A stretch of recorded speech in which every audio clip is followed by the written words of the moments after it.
So, the universe that the quantum computers are tapping into is a spiritual universe, a place where the laws of physics do not apply. You follow me? Think about this, where the light is as darkness.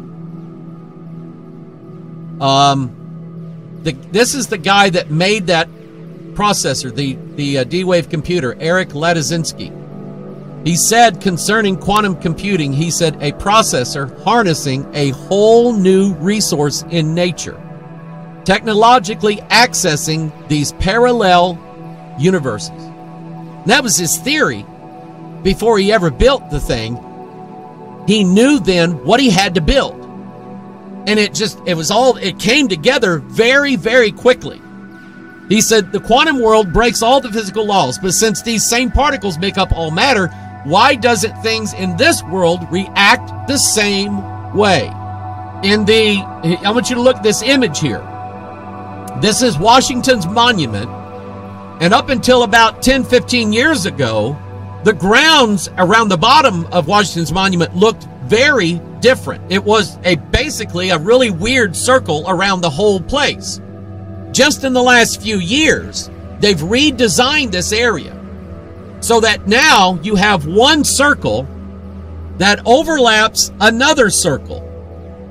And what they're showing you is that you have this world entangled with this world, and the area that they are connected in is called the Nexus.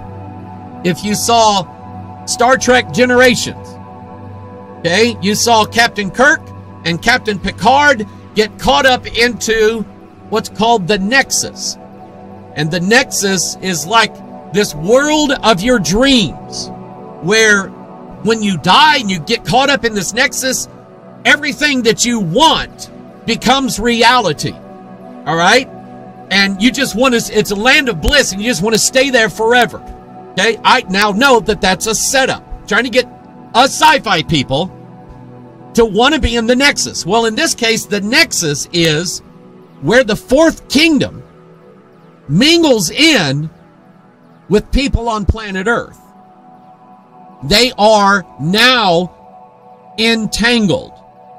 And by the way, Geordie Rose said, in explaining this D-Wave computer, that it's like two universes joining together, and the area where the computation is being done is called the Nexus. What he said. So that makes me think that we're talking about more of a spiritual thing than we are a physical thing.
You know, why is Shiva, the statue of Shiva, out front of CERN?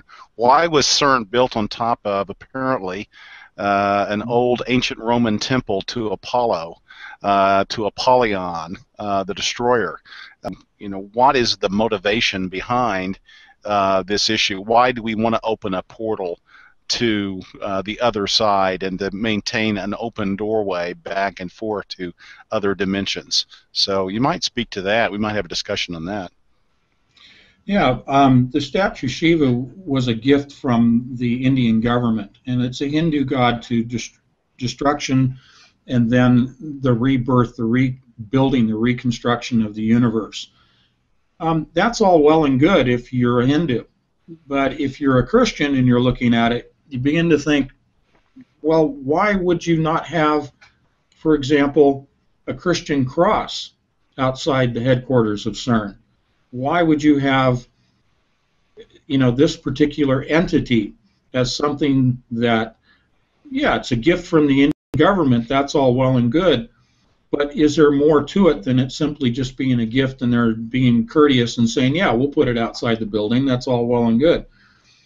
Because you begin to look at things like, again, the CERN logo. Many people have talked about Shiva, they've talked about their CERN logo being 666. Well, that's well and good as well. But let's go a little deeper. There are curved plates of glass behind which there are animal skins and parchments of Sanskrit writing, Hebraic writing, Chinese writings. These are ancient writings that essentially are talking about the frequencies and the energies that need to be utilized, and in the form of rituals that need to be utilized in the opening spiritually of dimensional portals. Now, this has direct application to the technology being employed in addition to the spiritual, the frequencies, the sounds, if you will, that are being used to open the portal. So there's a lot behind what I just said. Of humankind's quest to be as the gods, it still, from my standpoint, puts it in a very a dangerous. It's a highway to a danger zone, is what it is. To quote Kenny Loggins. Haven't thought of that song quite in this context, but it is a highway to the danger zone. And the fact that you have Shiva, Apollo, Apollyon.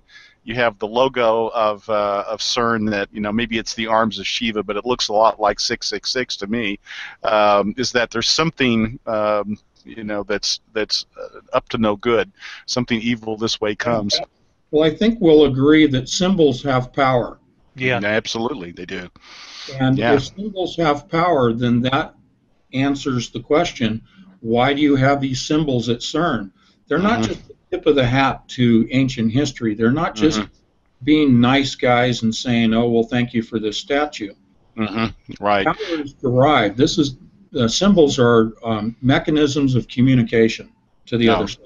Yeah, I agree, and that certainly is, I think, is anyone that has any occult background would, which I don't happily, but would understand that is in fact the case, that there is some kind of talismanic effect. If I'm making up or coining a term there, but having a talisman that in effect does provoke or invoke some sort of spiritual power, that they're surrounding themselves with this as perhaps another amplifier to help generate additional opening capability of this portal. Sure. So it's bizarre. Many people have made the connection that this machine is the modern day version of the Tower of Babel. Yeah. That was supposed to be a tower to reach to heaven. Right. Well, really, it's a reaching to another dimension. So that I agree, it is the Tower of Babel.